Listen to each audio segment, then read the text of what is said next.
신앙이 없어도 부귀를 누리고 악인 중에도 부귀와 안락을 누리는 사람이 많은데 신의 교훈은 무엇인가? 고 이병철 회장의 15번째 질문입니다. 오늘 이제 3시간 마무리 지으려고 합니다. 3시간째인데 오늘 책이 나왔습니다. 예전에 나왔던 거 새로 수정 보완한 건데 신명기 공동체 더불어 사는 사회 2015년도에 설교한 것을 요약했던 겁니다. 그래서 다이제스트이기 때문에 달락달락 여러분들이 읽기가 참 편합니다. 그래서 어디 가실 때에도 그냥 가서 한 권이 쭉 연결이 아니고 한 편의 설교를 요약해 놓은 거기 때문에 아주 쉽게 읽어지고 또 지금 시대에 너무나 필요하고 중요한 말씀이다 이런 생각을 합니다. 2015년도는 박근혜 대통령이 탄핵당하기 전 해입니다. 그때에도 사회가 굉장히 분열되어져 있죠. 지금도 탄핵 전국에 좌파 우파 아주 극렬하게 분열되어 있는 이런 때에 저는 참 답답한 것이 목사님들이 어느 한편을 드는 것, 거기 우든 자든 참 목사로서의 자존심이 없다 이런 생각을 합니다. 월요일 날도 목사님들 몇 분 모여서 대화를 하는데 나보고 누구 편이냐 이래요.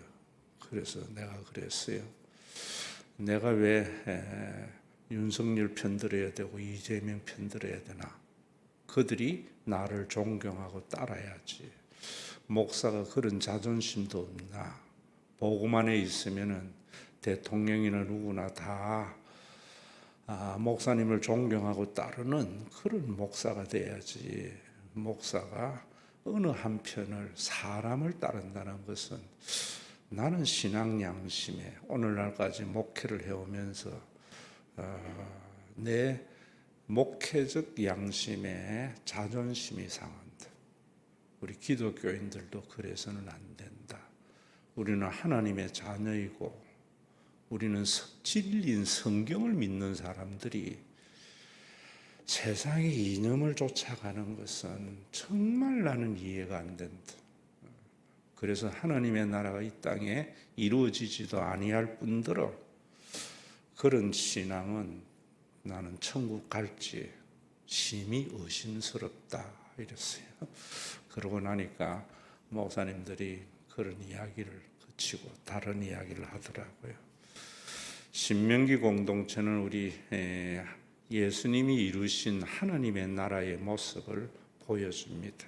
거기에는 부자나 가난한 자나 유대인이나 어떤 이방인이나 종이나 자주자나 그 누구도 함께 살아가는 그런 공동체가 신명기 공동체입니다.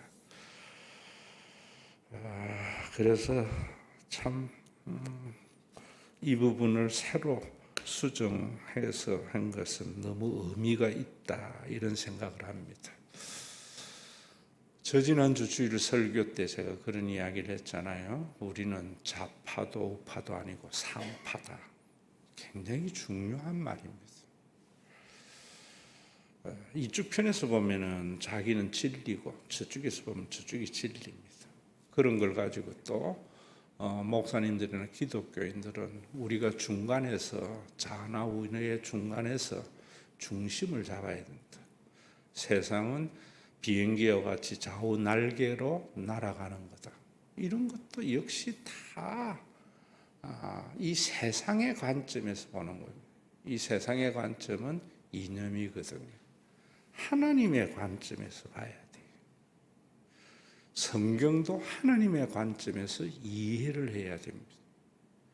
성경을 인간의 이념이나 인간의 개인적인 경험이나 삶을 가지고 이해해버리면 성경은 교리가 되고 이념이 되어져 버립니다. 그러면은 교회는 빛이 될 수 없고 소금이 될 수 없습니다. 이런 관점에서 보는 신학자들도 목사님도 많지 않습니다. 그러다 보니까 교인들 중에서도 그런 시야가 열리지 않는 게 문제입니다. 그래 되면 어떻게 되는가? 우리 생애가 한 번밖에 없는데, 그리고 또 우리에게 제일 중요한 것이 현재적 시간인데, 이 오늘의 하나님의 나라를 누리지 못하고 살아가는 것이 너무너무 참 안타깝습니다. 정말 여러분, 우리 모두는 얼마나 어리석은 겁니까? 제가 여러분들에게 말씀을 드리지만은 사람이 왜 불행하고 분노하고 이러는가? 어쩔 수 없는 과거 때문이거든요. 과거에 내가 그때 그랬으면 우짜란 말입니까? 못 고치잖아요. 네가 옛날에 그랬기 때문에. 그리고 우짜란 말입니다. 그래서 난 너 용서 못해. 너하고 싸워야 돼. 얼마나 어리석은 거예요. 과거는 과거고 현재가 중요하잖아요. 모든 인간의 어리석음의 삶, 오늘 어리석은 부자의 말씀을 드릴 텐데, 그 어리석음은 미래에 대한 염려거든요. 닥쳐오지 아니한 미래에 대해서 오늘 염려하고 살아요. 오늘 기뻐하며 살아야 되는데 오늘 왜 기뻐하지 못하는가?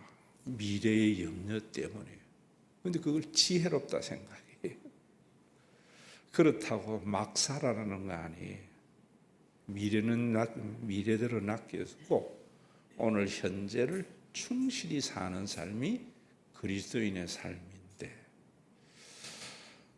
제가 한 70년 살아보니까 내 생각대로 인생은 절대로 안 되더라고. 그때 내가 왜 그래 염려하고 살았지? 후회해도 쓸모없는데 거기서 지혜는 얻어야 되거든요. 그래서 지금은 1년 후, 5년 후 염려 안 합니다. 오늘 행복하면 됐고, 오늘 기뻐하면 됐고, 오늘 할 일 하면 됐고. 왜 오늘 안 하는가? 일도 미래에 대한 결과를 걱정하기 때문에 오늘 할 일 안 합니다. 얼마나 어리석은 삶입니까? 우리 기독교인의 삶이 정말 지혜로운 삶이 되어져야 돼요. 그래서 오늘 이 어리석은 부자의 비유를 이제 마쳐야 되는데, 맛있는 점심을 먹으러 가서 빨리 마쳐야 되는데, 그런데 예약은 12시에 돼가 있기 때문에 너무 일찍 가도 안 됩니다. 예약은 12시에만 받는데요. 여기에 보면은 이병철 씨 이야기를 제가 그랬잖아요. 그가 이런 질문을 젊은 날 했더라면은 얼마나 큰 일을 이루었어요. 감히 범인이 이룰 수 없는 일을 이루었는데 자기도 불행했고 가족도 불행했고, 참 그게 뭡니까? 그 많은 걸 가지고 늘 걱정하며 살았고, 그리고 자식들은 돈 때문에 싸우고. 그 뭐예요? 이 질문을 일찍 했다면은 저는 그래 생각합니다. 그런 삶을 살지는 않았다고 봐요. 자신에게도 참 유익이 되어졌고, 자녀들에게도 참 유익이 되고, 국가와 사회에도 큰 유익된 삶을 살아갈 거다. 여러분들이 성경을 읽어야 되고 신앙을 가져야 하는 이유가 거기에 있습니다. 내 삶의 유익, 우리 가족의 유익, 국가와 사회의 유익된 삶. 어제 우리 손자가 돌이었는데 참 전 행복한 게 뭐냐면 애들이 유명한 사람, 전문직 이런 게 아니고요. 저끼리 너무너무 우애가 깊은 게 너무 행복해요. 바로 그 부분이잖아요. 깊은 이야기도 있는데 자랑 같아서 안 할게요. 여러분들의 삶의 목적이 달라져야 돼요. 목표를 해서 살아가기 때문에 이루기는 이루었는데 그게 행복하지 않다. 지금 우리 사회가 저는 그렇다고 생각해요. 정치인이나 경제인은 잘 살아보자 해야 되는데 항상 기독교인은 왜 잘 살아야 되는데 이 질문을 했어야 돼야죠.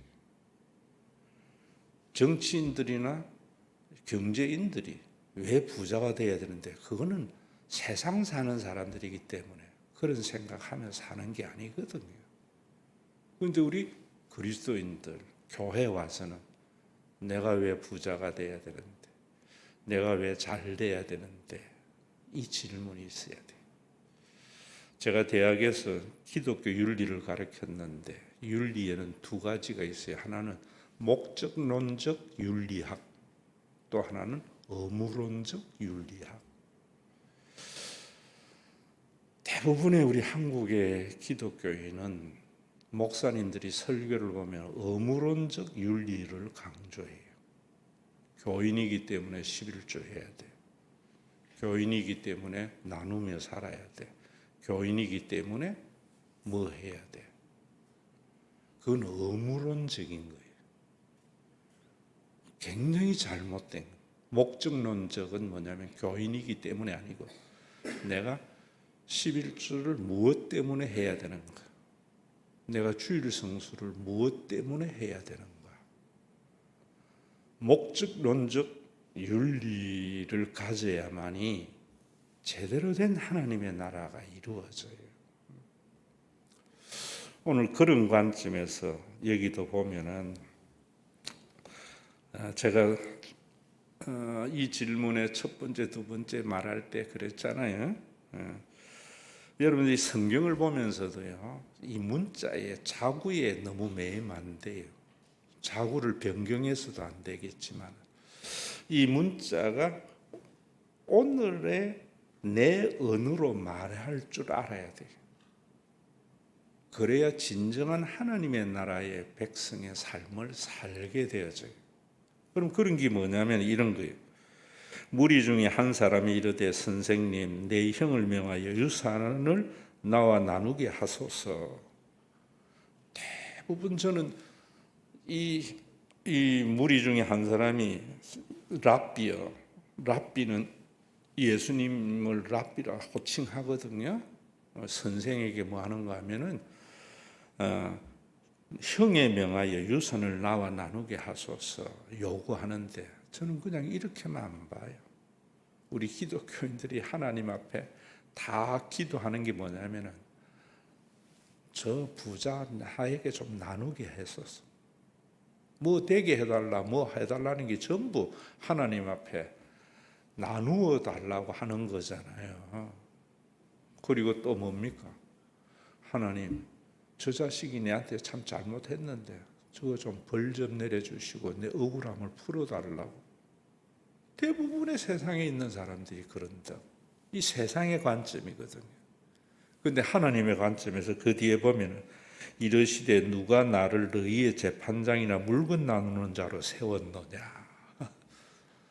하나님은 부자 형에게 빼앗아서 동생 주라고 하나님이 있는 게 아니라는 거예요. 나쁜 놈 벌 주고 나쁜 놈 망하게 하고 내 억울함을 풀어주려고 존재하는 것이 신이 아니라는 거예요. 그건 이념적인 시각이, 우상 숭배적 시각이. 이 말에 여러분들이 머리에 쨍하고 와 닿는 게 있어야 되죠. 세상이 온통 이렇게 나뉘어져 있고 힘든 게 전부 하나님을 재판장으로 믿고 있구나. 이 생각을 해야 돼요. 그래서 제가 여러분들에게 이해하도록 한 말이 뭐냐면은 자식이 여러 명 있는데 그 중에 제일 못됐고 나쁜 일 하는 놈이 부자라.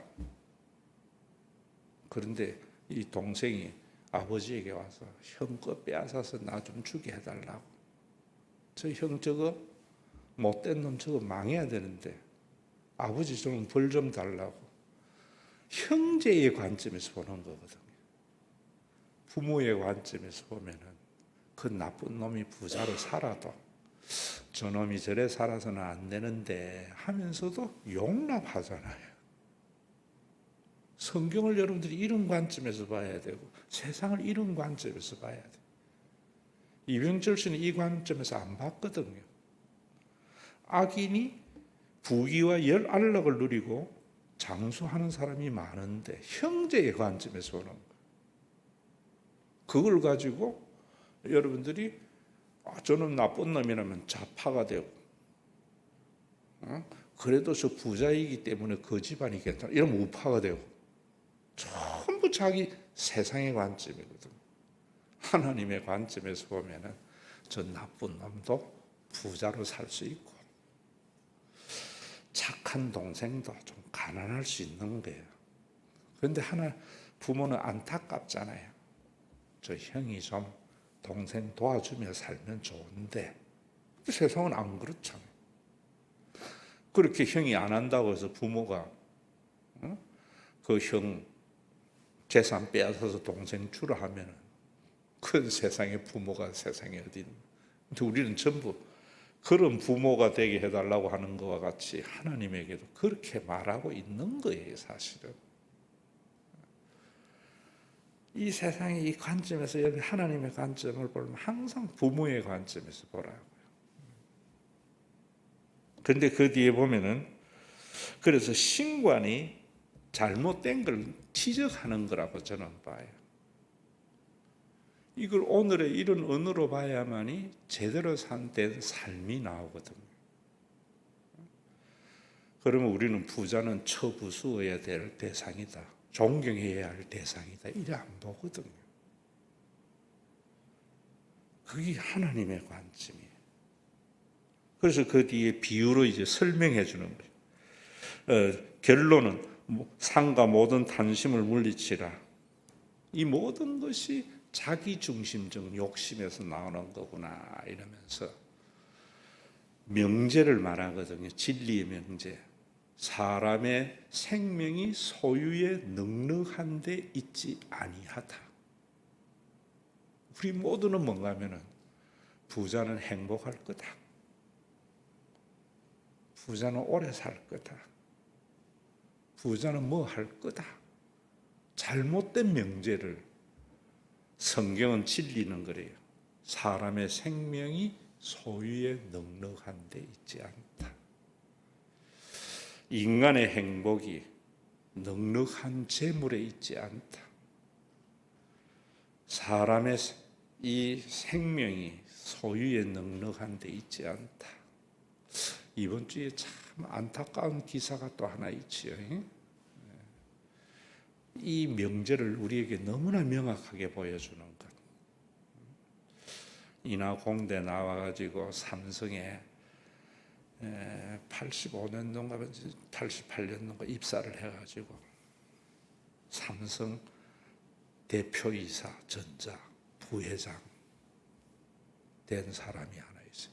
한종희 씨라고 62년생인데 딸 결혼식 당일날 심정지로 죽었습니다. 누가 알았겠어요? 제일 기쁘고 좋은 날, 그 자리에 올라가기까지 얼마나 많은 노력을 했고, 전 그걸 보면서 참 오늘 행복해야 되겠구나. 내일이 중요한 게 아니잖아요. 또 그 사람의 왜 그랬는가? 그것도 우리가 생각하면 안 되거든요. 하나님의 무슨 뜻이 있겠지. 그래 죽는 사람이 뭐 그 사람 하나뿐이겠어요. 이룬 그 사람이 그래 죽은 건 안타깝고, 역전지객꾼이 딸 결혼식 날 심정지 당한 거는 별로 안타깝지 않고 다 땅의 관점에서 보는 거거든요. 하나님의 관점에서 보면 그거나 저거나 다 똑같아요. 성공한 사람도 그래 죽을 수 있고, 저래 살아가 뭐 하나 하는 사람도 그래 죽을 수 있고, 이 세상이거든요. 그걸 부모 탓이라고 하면 안 되잖아요. 지 탓이지. 못된 형이 잘 살게 된 게 부모 탓입니까? 지가 선택한 삶이지. 세상은 그런 팩트예요. 그걸 이제 뒤에 비유해서 말한다. 자, 거기에 보면은 간략하게 봅시다. 또 비유로 그들에게 말하여 이르시되 한 부자가 그 밭에 소출이 풍성하매. 대부분의 많은 사람들이 부자가 나누어 주기를 바라고 세상이 공평해지기를 바라는데, 예수님은 뭐라는가 하면은 아직 재림전에 이 땅은, 재림전에 이 땅은 부자가 소출이 넉넉한 자도 있다는 거예요. 근데 사람들의 관심은 소출이 넉넉하지 못한 가난한 자에 대한 관심은 없거든요. 이 말 속에서는 뭔가 하면 이 세상은 소출이 넉넉한 부자도 있고 내일 때거리를 걱정하는 가난한 자도 있다. 갈로 안에는 그런 거다. 그래서 부자의 것을 빼앗아서 가난한 자에게 주려고 하면 자파가 되고요. 부자가 더 부자가 돼가지고 낙수 효과로 가난한 자도 살게 하면 자파가 되어지고. 그것은 다 세상의 관점. 하나님의 관점에서 보면은 소출이 넉넉한 부자도 있고 내일 때거리가 없는 가난한 사람도 있다. 팩트지. 그러한 세상에 대해서 하나님의 지혜로 어떻게 바라보느냐 하는 것이 중요해요. 세상의 지혜는 이념에 사로잡히면 부자의 것을 빼앗아서 가난한 자에게 주자. 아니야. 부자가 더 잘 되게 해서 가난한 사람도 그 밑에서 살아갈 수 있게 하자. 이건 세상의 관점이거든. 목사가 그런 한쪽에 서면 안 되지. 제 말에 여러분들이 여기에 뭐 반론 여길 사람이 어디 있습니까? 이 세상에는 부자도 있고 가난한 자도 있다. 그게 세상이다. 재림전의 세상이다. 그런데 거기에 보면은 그 다음에 뭐라는가 하면 이렇게 말해요. 심중에 생각하여 이르되 내가 곡식 쌓아둘 곳이 없으니 어찌할꼬. 이 사람이 어리석은 부자라는 거예요. 이 사람이 영이 없는 부자라는 거예요. 영이 없는 사람. 좀 심한 이야기로 하면 지옥에 갈 부자의 생각이라는 거예요. 그런데 대부분의 사람들이 이래요. 곡식 내가 이제 많은 것을 가졌으니까 이걸 어떻게 저장할까? 이 생각을 하는 거예요. 얼마나 어리석은 생각이에요. 왜? 결론에 그러거든요. 그게 누구 것이 될 줄 아나? 결론은 그런 거거든요. 나는 살면서 사실은 뭐 정말 일용할 양식 그달 받은 사례는 그달 거의 다 쓰면서 살지 안 모아요 거의. 그런데 하나님이 그래서 뭐 또 여러 가지 장치도 주신 것 같아. 목돈은 없지만은 살아보니까 나는 제일 행복한 게 뭐야? 오늘 쓸 돈 없은 적은 한 번도 없어요. 70년을 목돈은 가진 적이 없지만 오늘 쓸 돈 없게 하신 그 하나님이 앞으로도 그럴 것이다 나는 믿어요. 그러니까 은퇴 앞두고 교회에 나 얼마 해줄까 이런 생각은 1도 없어요. 그런데 얼마나 많은 어리석은 목사들이 그래요. 은퇴 앞두고 내가 교회에 얼마나 보장받아야 될까. 이 심중의 부자하고 똑같은 거지. 그래서 제 어머니는 외삼촌이 이야기했잖아요. 초등학교 지으라고 땅은 내주시면서 가부장적 남성 우월주의인 경상도에 살았기 때문에 제 어머니는 여자이기 때문에 20년생이었거든요. 학교를 안 보내줬어요. 어머니가 6살 때 돌아가셨어요. 그래서 큰 오빠 밑에서 이렇게 컸는데, 근데 참 지혜로워요. 어떻게 지으런가? 웅아, 오늘 못 쓴 돈은 평생 못 쓴 돈이디. 오늘 못 먹은 밥은 평생 못 먹은 밥이디. 저는 내 깃전에서 이 생각이 철들면서 있어요. 지혜로운, 그런데 얼마나 많은 사람이 이런 지혜로운 삶을 못 살아요. 왜? 믿음이 없기 때문에. 어떤 믿음? 소유에 넉넉한 데 있다 생각하거든. 하나님에게 부유하지 못하거든요. 요거 하나만 건져도 오늘 여러분 수지 맞은 거예요. 오늘 못 쓴 돈은 평생 못 쓴 돈이.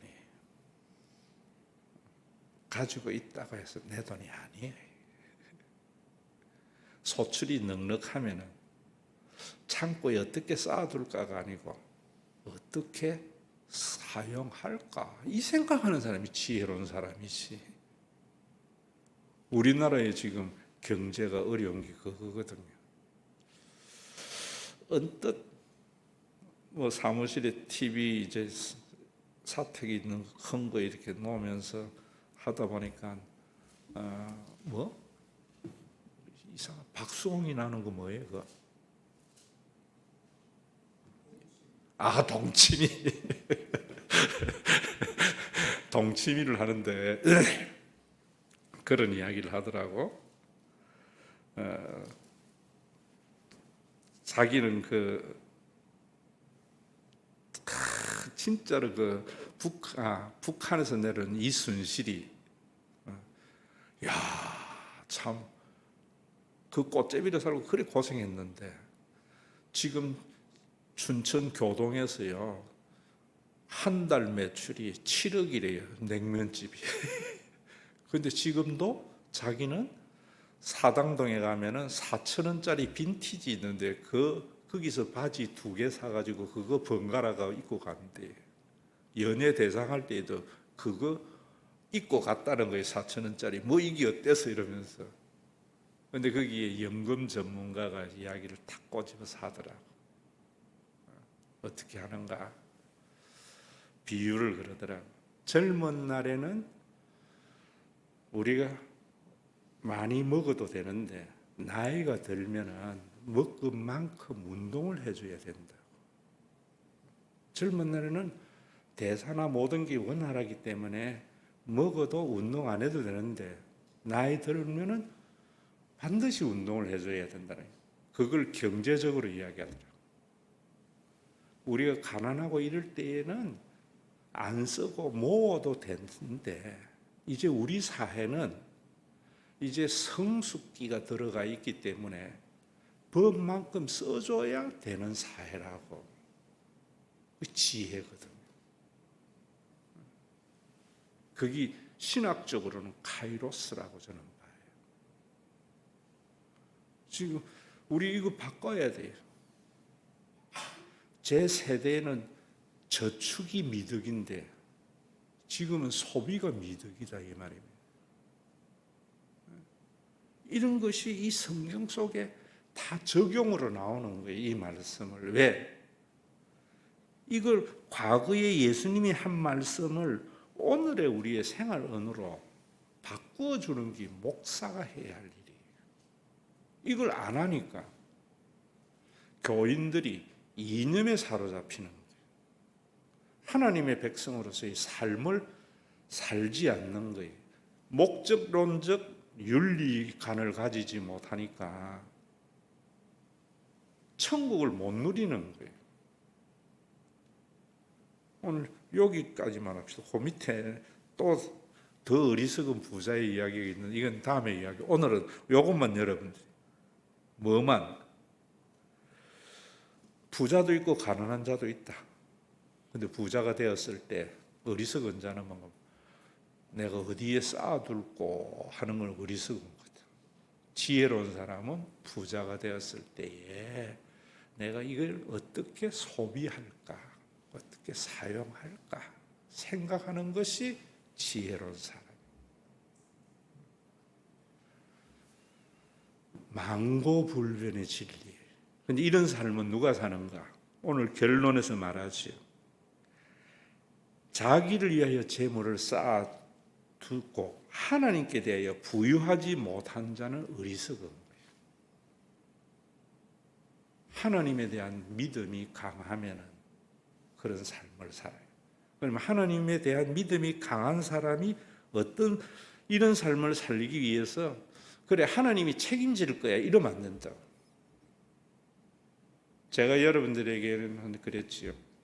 제가 70평생 살면서 돈은 모은 건 없지만은 오늘 쓸 돈 없은 적은 한 번도 없었다. 앞으로도 그럴 거다.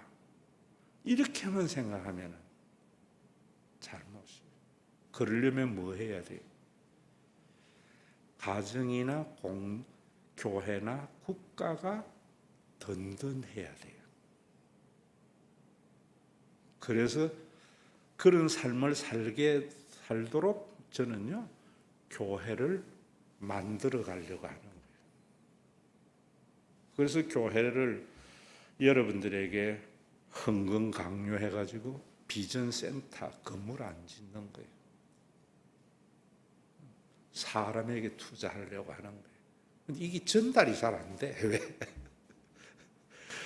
나는 깨달은 자이지만 교인들은 이제까지 자기가 본 거하고 믿어왔던 신앙적 간섭이 있어서 안 깨지는 것 같아요. 이런 교회에 대한 저 같은 안타까움을 한번 해보자 하는 마음이 확산이 안 돼. 그래서 여러분들이 죽고 나면은 우리 주일 학생들에게 제가 기대를 걸고 있는 거예요.